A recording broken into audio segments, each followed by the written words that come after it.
Alors, on va se concentrer sur les annotations cette fois-ci.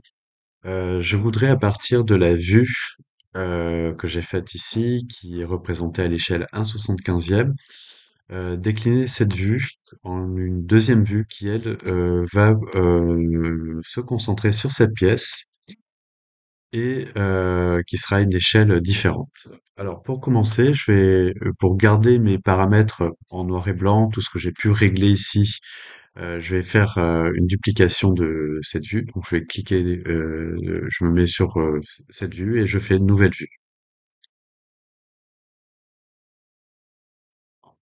Mais cette fois-ci, je vais choisir l'échelle. On va par exemple essayer le 1/33e ou 1/25e. Un 25e n'existe pas, donc je vais dans personnaliser et je vais mettre un 25e.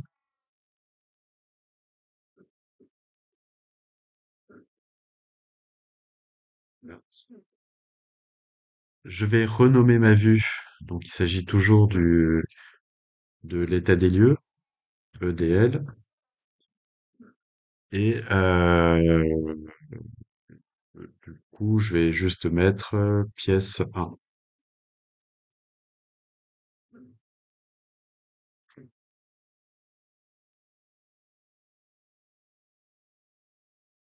Alors, comme je vais me concentrer sur cette pièce-là, donc je sais que je serai à l'échelle maintenant au 1/25e dans la présentation. Alors, il y a une gestion à faire au niveau des cotations. Donc, je vais vous montrer comment gérer ça avec les calques. L'idée, ça va être de distinguer les annotations, alors que ce soit les coupes. Là, on a une coupe générale, une coupe longitudinale sur le bâtiment qui apparaîtra dans le rez-de-chaussée, et puis une coupe qui détaille cette partie du bâtiment. Donc, ça veut dire qu'il sera représenté à des échelles différentes. Pour commencer, je vais devoir préparer le terrain, c'est-à-dire que je vais créer dans les options, attribut d'éléments calque, CTRL K, c'est le raccourci clavier. Je vais créer, alors je vais les supprimer hein, pour vous remontrer, effacer. Oui. Alors, je vais créer deux nouveaux calques. Un calque qui va porter les cotations au 1/75e. Donc, on mettra toutes les cotes qui concernent cette échelle au 1/75e. Donc, je vais renommer. Voilà, donc, ensuite, je vais créer un nouveau calque que je vais appeler cote 1/25e.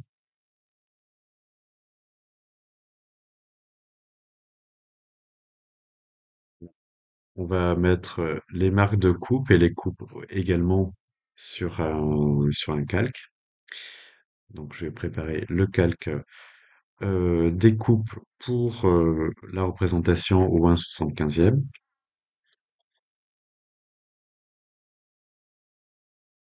et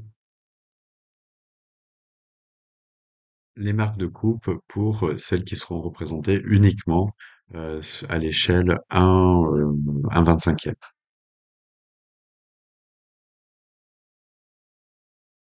Donc, je vais supprimer ce que j'avais déjà fait. Hop. Alors, il y a une chose importante à prendre en considération, c'est que lorsque vous créez des nouveaux calques,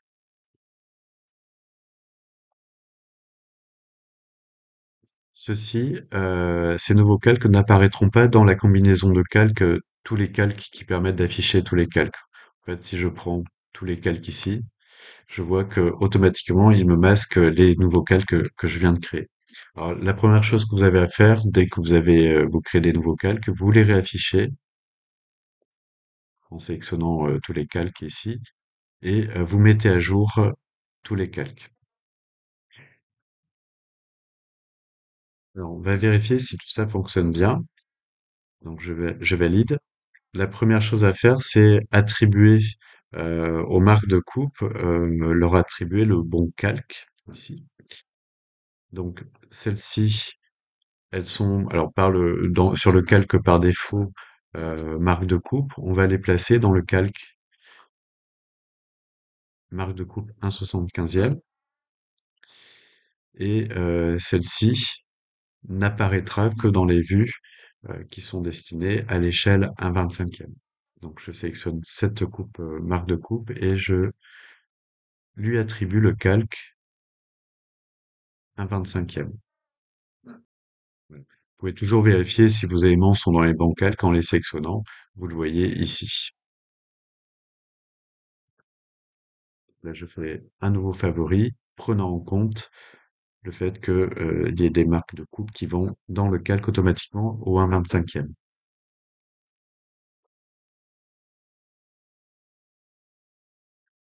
25e. Alors, on va déjà voir si tout cela fonctionne bien.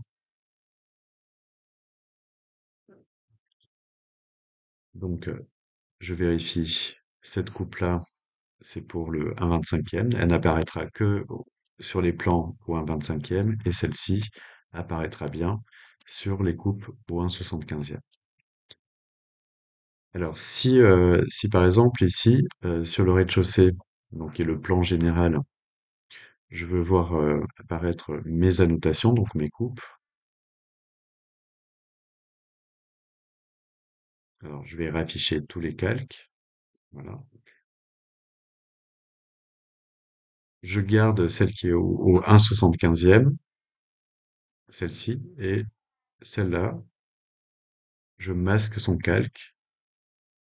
Voilà, donc, je n'aurai que les coupes principales, une coupe longitudinale et transversale, on va dire.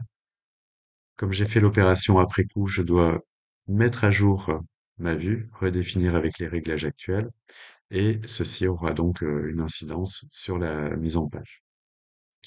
Alors, on va voir la même chose sur les cotations. Par exemple, les cotations, on va vouloir faire des cotations extérieures et puis des annotations intérieures ici, des cotations, des zones, par exemple, pour avoir la surface de cette pièce, mais qui n'apparaîtront que lorsque elles seront dans cette vue qui concerne cette pièce-là. Donc, je vais dans les outils de documentation, cotation, et puis je viens paramétrer mes cotes. Alors, on va garder la méthode linéaire ici. On va cocher cette option qui permet de dégager les lignes d'attache du dessin, ce qui rendra le dessin plus lisible. On peut modifier tous ces paramètres, évidemment. Si 2,50 la hauteur du texte est trop petit, vous pouvez le changer ici. Et je vais demander, bah, par exemple, que celle-ci aille bien dans les cotes 1/75e. Je fais un favori,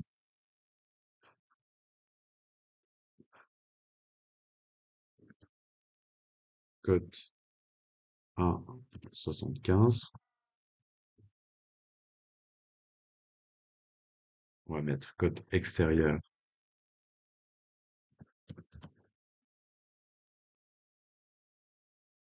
1/75e.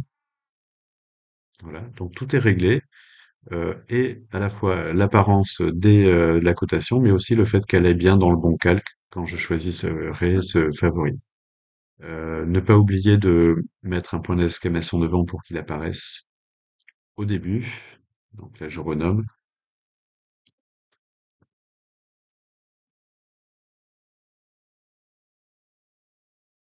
Alors, je vais faire de même pour créer un deuxième favori pour les codes qui iront automatiquement dans le calque 1/25e.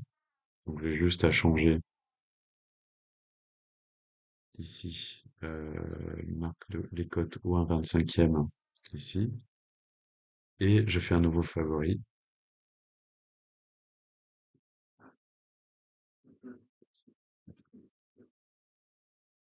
que je nomme code intérieur 1/25e.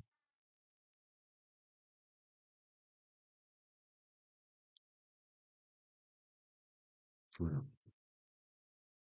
Alors, l'intérêt, c'est que j'ai plus trop à me préoccuper hein, de savoir si elles vont bien dans les bons calques, puisque j'ai juste à aller chercher ensuite mon favori. Donc là, je vais coter le bâtiment dans l'extérieur du bâtiment. Là, je vois bien que je suis bien sur le calque 1/75e et je vais démarrer mes cotes. Donc un point, un point,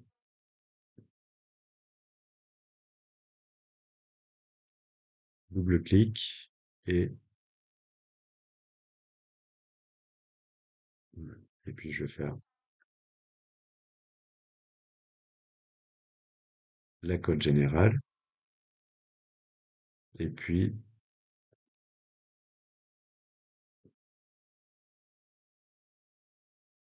voilà, pensez bien à aligner, essayez de faire en sorte que ça soit lisible.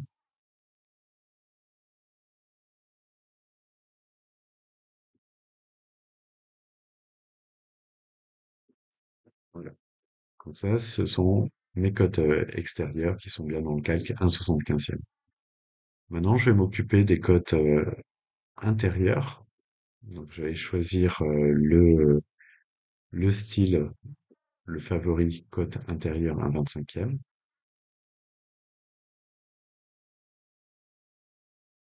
Donc là, je vais réafficher tous les calques et on va choisir ce que l'on fait apparaître dans le plan général et dans le plan spécifique de la pièce 1.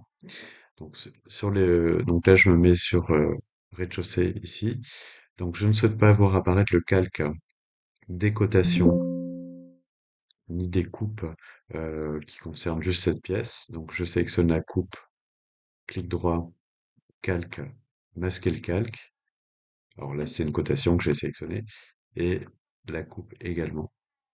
Clic droit, calque, masquer le calque. Comme la coupe a déjà été faite, hein, comme je fais une modification d'affichage, je vais juste mettre à jour en faisant un clic droit sur la vue, redéfinir avec les réglages actuels de la fenêtre. Alors maintenant, je veux faire apparaître les calques, les coupes et les cotations intérieures. Donc je vais reprendre tous les calques ici. Je vais zoomer ici. L'échelle, il faudra que je fasse attention. Je me suis trompé pour l'échelle du. Pardon. Donc ça, il faut que je me mette ici. Voilà. Donc le rez-de-chaussée, il était à l'échelle à 1/75e. Voilà. Je mets à jour. Voilà. Et ma pièce 1,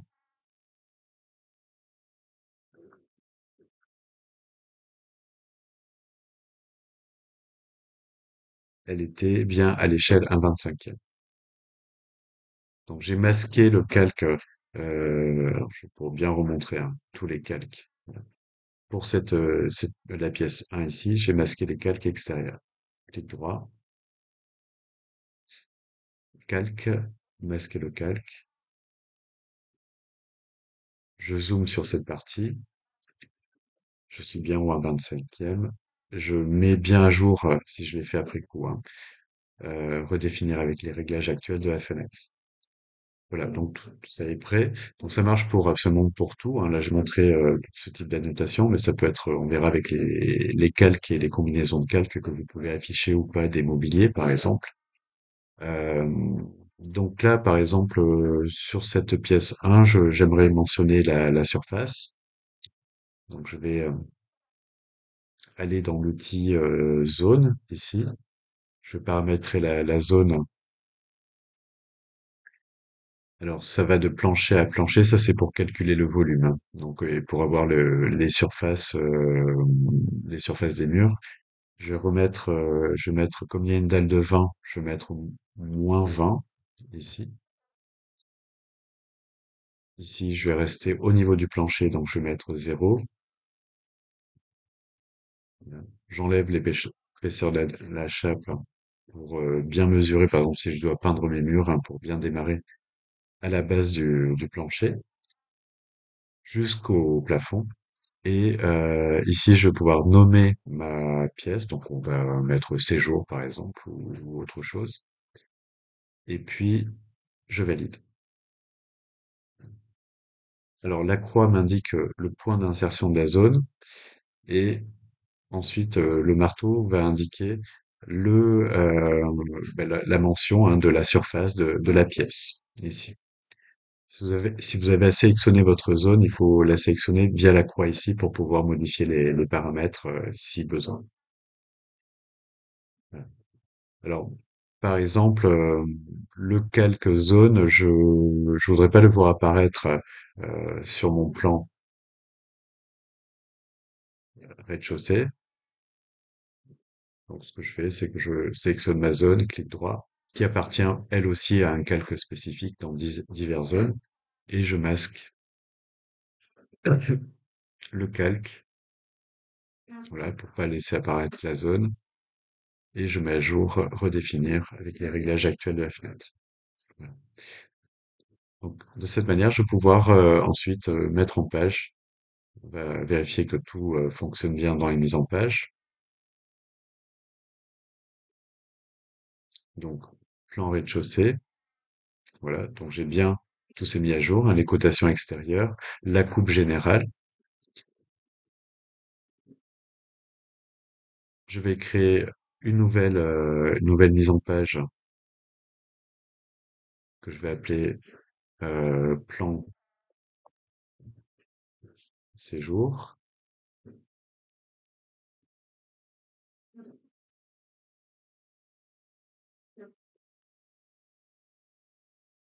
Le type de mise en page, c'est mon A3 paysage. Je fais créer. Et puis, je vais chercher ma vue, pièce 1, ici.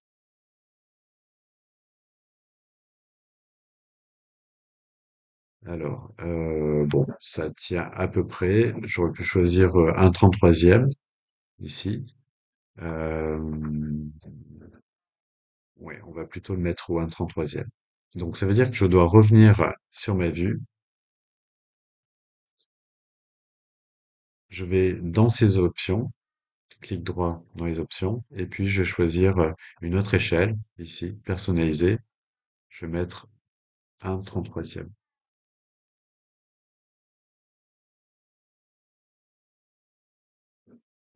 J'aimerais également avoir le détail des matériaux, donc des hachures pour cette vue-là.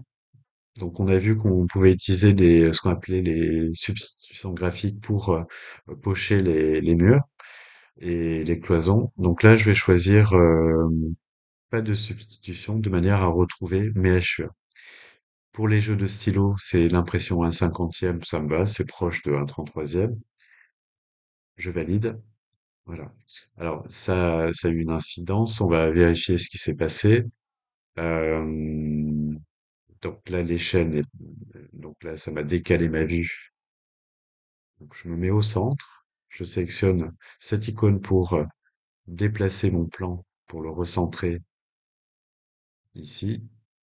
Je suis obligé de recadrer avec l'outil ajuster le cadre ici à ma mise en page. Hop. Voilà, je vais laisser une petite place pour le cartouche et je vais cliquer ici pour déplacer le dessin pour le remonter un petit peu. Comme ça, j'ai une petite marge de manœuvre. Alors, on s'aperçoit, comme je vous ai dit tout à l'heure, que les couleurs sont revenues. Donc, au niveau du dessin, ce que vous pouvez faire, c'est faire un clic droit, option dessin sélectionné. Alors, je sais pas si j'avais fait un favori. Voilà, j'avais déjà fait favori dessin avec titre, où j'avais déjà réglé la question des jeux de stylo que j'avais remis au 1/50e noir et blanc. Donc, je vais prendre ce favori-là. Je fais OK. Voilà. Alors, les zones restent colorées. Ça, on va dire, c'est notre histoire. On va laisser ça pour le moment comme ceci. Voilà. Donc, j'ai bien mon hachurage ici. J'ai bien le pochage l'hachurage des éléments, donc la mention des matériaux pour ce plan à cette échelle qui forcément va donner un peu plus d'indications. Je me rends compte que la coupe qui est censée n'être visible que pour le plan général apparaît. Donc j'ai dû oublier dans la vue. Je vais revenir sur ma pièce. Ici, j'ai dû oublier de masquer le calque, ce calque-là. Donc là, je vais aller dans calque, masquer le calque et je mets à jour ma pièce, redéfinir les réglages actuels de la fenêtre. Et en principe, si je reviens sur mon plan séjour, voilà, celle-ci a disparu. Voilà, ça peut sembler un peu complexe, hein, cette notion de calque, mais c'est pourtant ça qui va vous offrir le maximum de combinaisons possibles pour pouvoir afficher ou non certains éléments dans certains plans à des échelles différentes. Les favoris, le fait de créer des favoris n'est pas une obligation, mais c'est quand même quelque chose qui vous permettra de gagner du temps puisque tous les éléments sont réglés. On a fait des favoris de cotation destinés à telle ou telle échelle. On a également fait des favoris de dessin de manière à faire apparaître le plan, la mention du plan qui est donné ici, hein. Donc ça reprend le titre là. Donc ça c'est assez pratique. Le fait d'avoir fait un favori aussi de mon dessin et d'avoir demandé que automatiquement on puisse voir un jeu de stylo en noir et blanc. Alors là, ça serait plutôt un cinquantième qui serait adapté. Je valide. Voilà, permet d'automatiser un petit peu toutes ces tâches. Et l'objectif final, hein, de tout ça, c'est de vous permettre de rendre plus lisibles vos plans, éviter que des informations à certaines échelles ne soient pas pertinentes. Et donc là, on a pu garder juste les éléments qui étaient importants pour ce plan et à cette échelle.